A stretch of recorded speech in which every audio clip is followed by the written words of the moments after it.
name's Jason. I'm from Northern California, and just wanted to sit down and talk with you about my experience here at Pack Shores, be it a good one or a great one, I would say.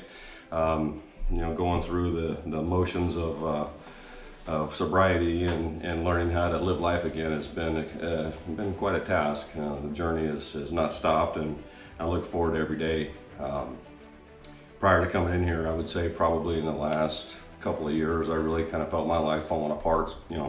Sometimes slowly, but sometimes quickly, or rather rapidly, and it was kind of uncomfortable to see, and a lot of regrets and stigmatisms and things of that nature, or something that was set fear and anxiety and being isolated in my disease as far as drinking and doing different things, cocaine and things of that nature. It's like you look back on it, and people have asked me here recently, do you reflect back? I mean, what do you get out of reflecting back on your life and where it's at today? And I got to tell you, it's one of the most humble experiences that I've ever been a part of, and it's my life. And 6, 7, 8 months ago, a year ago, if you would have asked me what would my life look like today, I would not be able to scratch the surface of the feelings and the emotions and the liberty of making choices, good choices. My spiritualism, eating healthy, working out, working with people in the community here at Pack Shores, the sheer excitement I get when I get up in the morning and run over or walk over or ride a bike.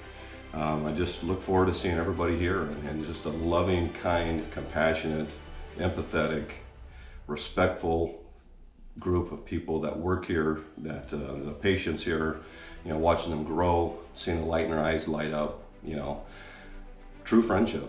And I can't say enough about that. But as far as my journey, I am thankful that I've come to Pack Shores and met the people that I've met and experienced the true experiences that come with sobriety. Like I said, I couldn't fathom my life 6, 8, 9 months ago that it would be this whole and this free today. I wouldn't even know where to begin. Spiritually, I'm in a spot that I've always, wanted to be in. The friend that I've wanted for my own self, friends. I'm that type of friend to people. I'm honest with myself. I'm honest with my feelings. I have a good sense of direction. I have a good sense of what friendship is, and confidence, mental strength, being comfortable in my own skin, having love in my heart for people. It's just fantastic, and I look forward to another 30 years of sobriety if it's there for me. And my children, my family, they're just behind me 100%, and to be able to have relationships with people that are honest and upfront and healthy, and getting them, getting feelings back that are good, and giving off feelings that are good, and cares and wants, and I'm living life again. I'm free. I'm finally free, and it certainly is a blessing, and it's brought me a lot of joy. I can't even tell you how important it is. I am the man that I've always wanted to be now. And I owe a lot to all the people that have been in my life, that have struggled, that I've watched struggle, that I've watched grow, that have lent a hand out to me, that have given me words of encouragement, whether it be abrupt, hey man, let's go, get up, we got stuff to do today, to me being the one saying the same thing to somebody else. Truly, I'm faith-based. I believe in the Lord. I believe in the spiritualism of that in its entirety. And thinking clearly, having an open mind,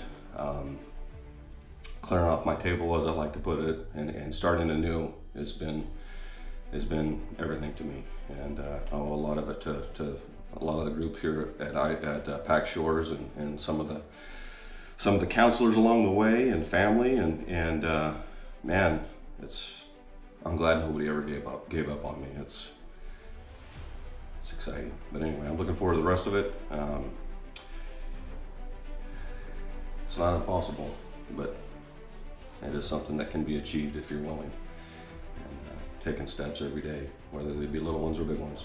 Oh man, my relationships with people, first and foremost, being honest with myself, given all the worries and the fears to my higher power, which is the Lord, obviously, but being able to take everything aside and push it to the side, everything that's held me up from living my life and being held back by things I've done, or the fears of not being good enough, or maybe in some facets being too good, but coming into a relationship with the expectation that I'm going to be a good friend, or I'm going to be in that relationship for the right reasons, and I'm, my thoughts are right, my thoughts are clear, and genuinely looking for that type of friend that I'd like to have.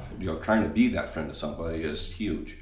My communication, the comfortability, the anxieties, a lot of those things have just dissipated to a degree that I can sit down, focus mentally, have a good conversation that's full of something of substance. It's like, I no longer think about a lot of negative. I think about positive things and looking in positive things in people when I meet them.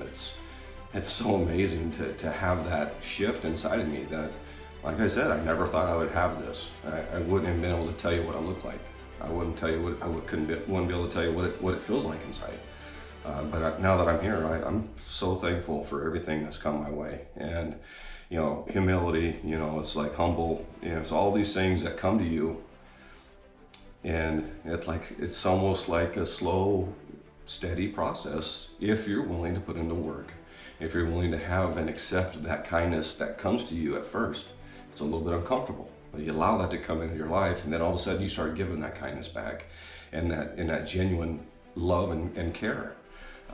It's like patience, so now I look at when I really communicate with people. Sometimes, you in times past, you might have some judgment right out of the gate. Well, now I just look at it like maybe they're at a different spiritual level, or maybe they're in a different spot, inside of their own life. Maybe something's happened, and try to have that compassion towards people when they're having a bad day. When they're, your mom or your dad are grinding you about doing something. It's like, you look at it from a different set of completeness. It's weird, and it's refreshing, and it's very kind. But the friendships and the communications with that are they're wonderful. They're healthy. They're sometimes very raw and very heartfelt. Sometimes there's a lot of empathy and compassion that go into just listening. And I know at first I kind of felt like it was more than I could handle at that particular time, and it probably was. But as I've grown, it's like I'm able to take it and hopefully have some type of resolution inside of myself, but maybe somebody that's open to listening to maybe a point of view that might be good for them too. But I'm excited about the rest of my life. That's all I can say. I think the door of my healing completely. Nutrition, spiritually, mentally, physically. I have never been in a better spot, and that's because of kind people, like yourself, and all the individuals that work here that care, that show that they care. They show through action, which is a lot louder than words. I am grateful. I am grateful that I came to Pack Shores. I'm grateful for all the relationships built. I know that a good portion of them are going to be long lasting over the stay. I still communicate with some of the individuals that I've became friends with, and I'm looking forward to lifelong friendships and a lifelong journey of not only doing well for myself, but doing well for other people, and reaching out, and being the father that I've always wanted to be. And there were moments where I was the best father in the world in my eyes, but that has nothing to what I am now. So be the son, the brother, I have just a lot of things that I'm thankful for, and I'm thankful for a persistent sister that never gave up on me. Um, she is truly the reason why I came to Pack Shores. She showed me a degree of love and kindness and confidence and spiritualism that I hadn't, first off, I didn't think I deserved. Secondly was, you know, just a calming way about how she talked to me and how open-minded and, you know, how uplifting she was without even really changing the pitch of the voice, the tone, the volume, none of it. It was just matter of fact, you know, and she'd always say, Jason, it's an is. You know, you need to go get some help, you know, and I'm not the type to argue too much when I know, but I'm real thankful for her. She's truly a blessing in my life, and I love her with all my heart.